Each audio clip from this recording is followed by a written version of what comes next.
లం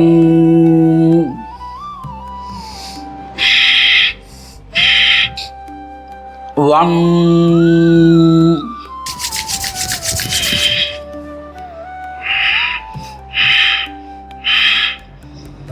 రం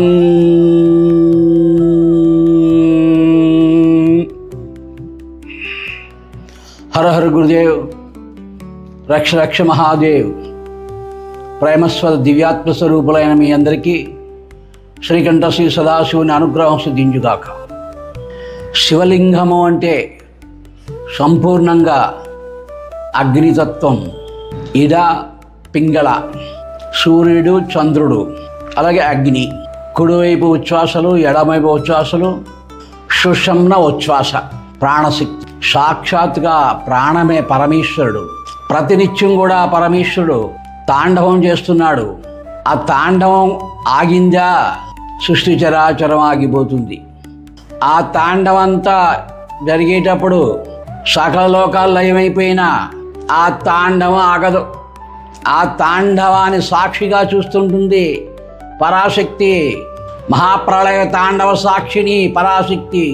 అంటే ఇద్దరు ఎప్పుడూ ఉంటారు, శాశ్వతంగా ఉంటారు. ప్రాణశక్తి, ఆత్మశక్తి. ఈ శివశక్తులు ఒకరికి ఒకరు వేరుగా ఉండరు. అదే శివలింగం. ఆ శివలింగాన్ని మనం దర్శించడము, నమస్కరించడము, పూజించడం ద్వారా ఆది దంపతుల యొక్క అనుగ్రహం సంపూర్ణంగా లభిస్తుంది. సజ్జోజాత ముఖం ఆ పరమేశ్వరుడికి. ఉకార దేవత ఉమాదేవి, ఓకార దేవత ఓర్ధకేశ్వరి, గకార రూపిణి, జకార రూపిణి, డకార రూపిణి, బకార రూపిణి, దకార రూపిణి, లకార రూపిణి, సౌంకార రూపిణి. ఆ పరమేశ్వరుడు, ఆ పరమేశ్వరుడు. స్వరయోగ విజ్ఞానం, శివగీత.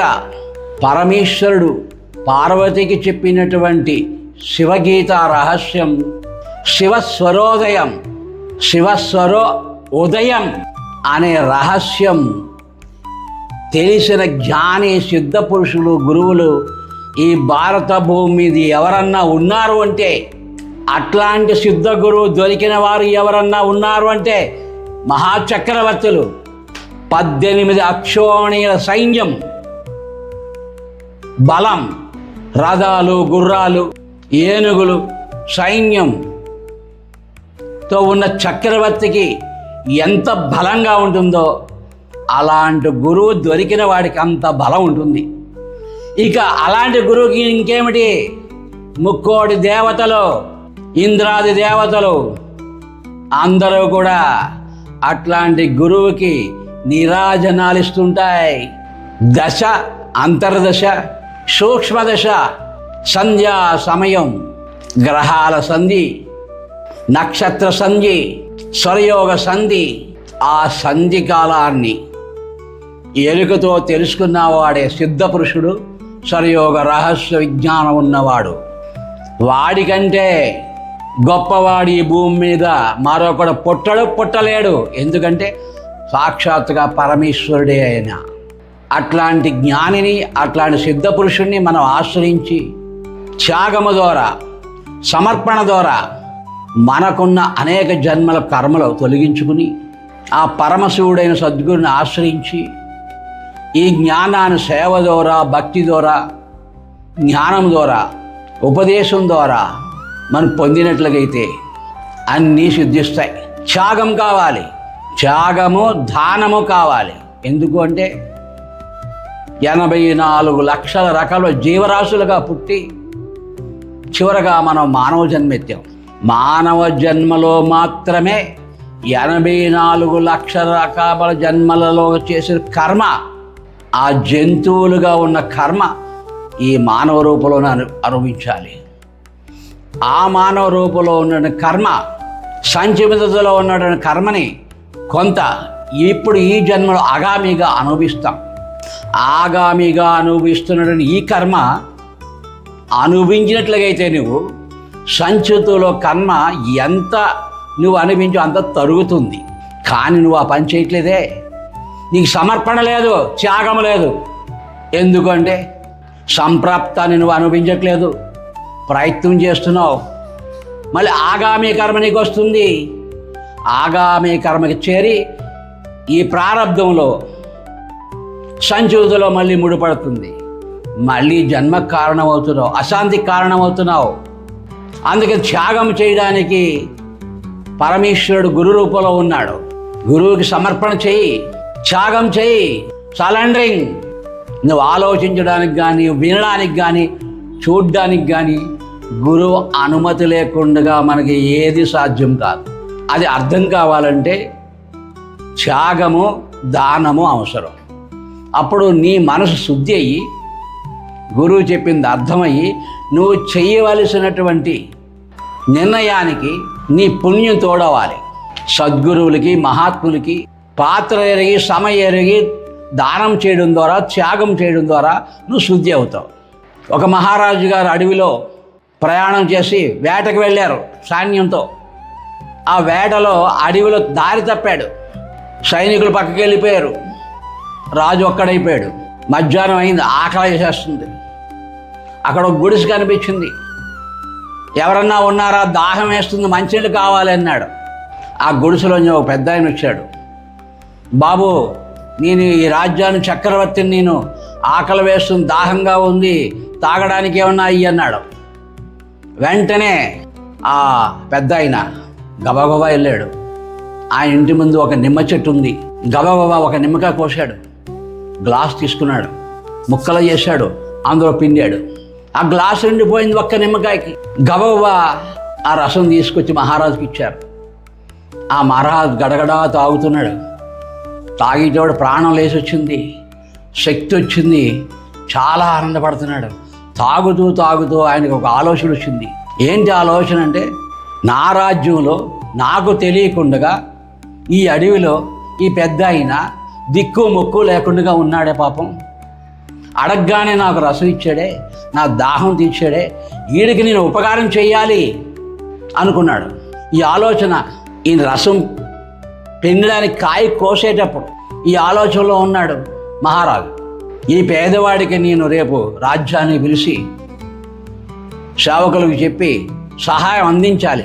ఈ అడవిలో పాపం ఎలా బతుకుతున్నాడో అనే ఆలోచన, దయ, ప్రేమ ఉప్పొంగింది. గ్లాసుడు రసం వచ్చి తాగాడు. తాగిన తర్వాత ఇంకా దాహంగా ఉంది, మరొక గ్లాసు ఇమ్మని అడిగాడు మహారాజు. వెంటనే ఆయన గబగబా వెళ్ళాడు. గబగబా వెళ్ళి మరో కాయ తీసుకోతున్నాడు. రసం ఒక్క చుక్క కూడా రావట్లేదు. రెండో కాయ తీశాడు, రసం పిండాడు, ఒక్క చుక్క రావట్లేదు. అలా 10 కాయలు కోసాడు, ఒక్క చుక్క రసం రాలేదు. ఉత్తి చేతులతో వచ్చాడు.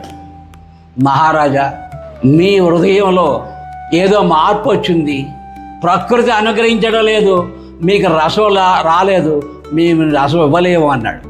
అదేమిటి అన్నాడు.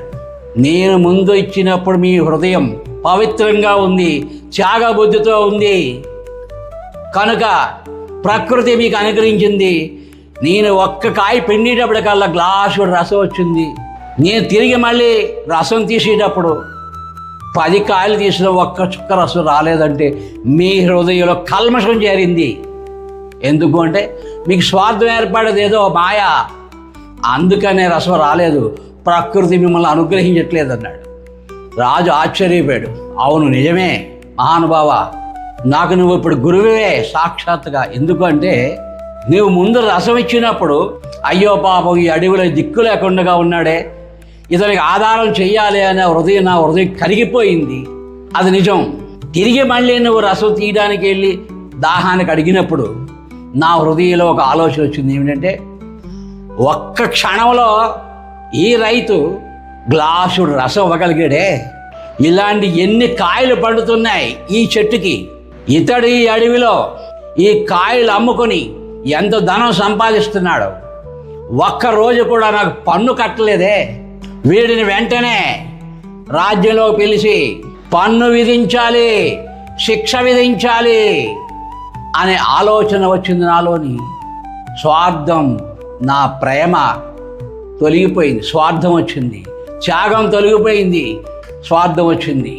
నిజమే మహానుభావ, నువ్వు నాకు సాక్షాత్ గురువే, నువ్వు యథార్థం అన్నప్పుడు ఒప్పుకున్నాడు మహారాజు. అంటే ప్రకృతికి సహకరించాలన్నా ఈ సృష్టి చరాచరము నిన్ను అనుగ్రహించాలన్నా నీకు త్యాగం కావాలి, దానం కావాలి. అప్పుడు ప్రకృతి ఈ సృష్టి చరాచరము నిన్ను అనుగ్రహిస్తుంది. అందుకే దానం చెయ్యాలి. ఎందుకు దానం చేయాలి? అనేక జన్మల కర్మను అనుభవిస్తున్నావు. ఆ కర్మ తొలగడానికి దానమే మార్గం. పాత్ర ఎరిగి, సమయం ఎరిగి, కాలం ఎరిగి దానం చేయాలి. ఆ దానం కూడా క్రమశిక్షణగా చేయాలి. నువ్వు సంపాదించిన 100 రూపాయల్లో ఒక 10 రూపాయలు దానం చేయాలి సద్గురువులకి, మహాత్ములకి. ఎందుకు అంటే నీ 90 రూపాయలు కూడా రక్షించుకోవడానికే, నీకు పుణ్యం కోసం కాదు. నీకు పుణ్యం కావాలా? మిగతా 90 రూపాయల్లో దానం చేయాలి. అప్పుడు ఎంత దానం చేస్తావో అంతే నీకు పుణ్యం లభిస్తుంది. ఎందుకు అంటే ముందు ఇచ్చిన 10 రూపాయలు 100లో 10వ వంతు నీ లాభంలో, నీ కష్టార్జితంలో 10 రూపాయలు సత్పురుషులకి, మహాత్ములకి దానం ఇచ్చావు కాబట్టి నీ 90 రూపాయలు రక్షించబడతాయి. అనవసరంగా రోగాల పాలు, చెడు వ్యసనాల పాలు, అప్పుల పాలు, వడ్డీల పాలు, దొంగల పాలు కాకుండా నీ 90 రూపాయలు రక్షించుకోవడానికే 10వ వంతు దానం చేయి తీరాలి. అది శాస్త్ర సమ్మతం. ఇంక రెండోది, నీకు పుణ్యం కావాలి. గతంలో పాపం తరగాలి, ఇప్పుడు పుణ్యం పెరగాలి, ఇంకా గొప్పవాడిగా ఉండాలి అంటే నీ శక్తి కొలది దానం చేయాలి. ఆ 90 రూపాయల్లో ఎంత దానం చేస్తే అర్హతను బట్టి, నీ దానాన్ని బట్టి నీకు పుణ్యం లభిస్తుంది. ఉదాహరణకి ఒక మంచివాడు ఉన్నాడు, మీలాంటివాడు, పేదవాడు. అతను కాయగూరలు అమ్ముకుంటున్నాడు. కాయగూరలు అమ్ముకునేటప్పుడు దానగుణం ఉంది, తన శక్తి లేదు కనుక తనకున్న కాయగూరల్లో దానం ఇస్తున్నాడు. ఆ జన్మలోని ఆ దాన పుణ్యం మరు జన్మలో కోటీశ్వరుడు. కోటీశ్వరుడు అయిన తర్వాత కూడా పూర్వజన్మ జ్ఞానం అతనికి ఉంది భగవంతుడి అనుగ్రహం వలన. గత జన్మలో నేను కాయగూరలు దానం ఇచ్చిన మూలంగా ఈరోజు నేను కోటీశ్వరుడుగా ఉన్నాను. ఇప్పుడు అదే ప్రకారంగా కాయగూరలు దానం ఇస్తే మంచి ఇంకా కోటీశ్వరుడు అవుతాను అని చెప్పి ప్రతిరోజు ప్రత్యేకమైన పంటలు, కాయగూరల పంటలు పండించి చక్కగా మూటగట్టి ప్రతిరోజు దానం ఇస్తున్నాడు. కోటీశ్వరుడు. పరమేశ్వరుడికి నవ్వు వచ్చింది, నవ్వుతోటి పాటు కోపం వచ్చింది. ఆవిడ వెంటనే ఈ భక్తుడి దగ్గరికి వచ్చాడు. ఈ దాన గుణం కలిగిన, త్యాగ గుణం కలిగిన వాడి దగ్గరికి వచ్చి భిక్షాందేహి అన్నాడు మారువేషంలో.